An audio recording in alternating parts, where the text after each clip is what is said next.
everyone, welcome back to our YouTube channel CAD NEST. Myself Allauddin here. I'm a CAD engineer in a CAD NEST.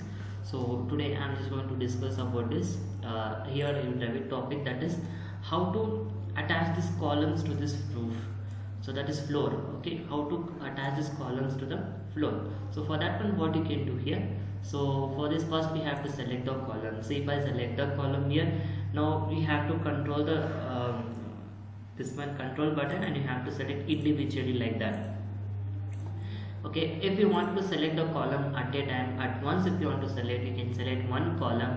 After that, what you can do here, if you want to select this related columns here, you can enter SA. If I take SA, it will select all related columns. Okay, after selecting this one, now you can see this option called here modify column. Under modify column, you can see the option here, that is attached of this. Click on attached of this and you can select on the floor. So if I click on the floor here, now you can just see that all the columns will take it will get attached to this floor. So like that, we are going to attach this column to the floor. If you are having any slope to floor, then only it will get we can use this option.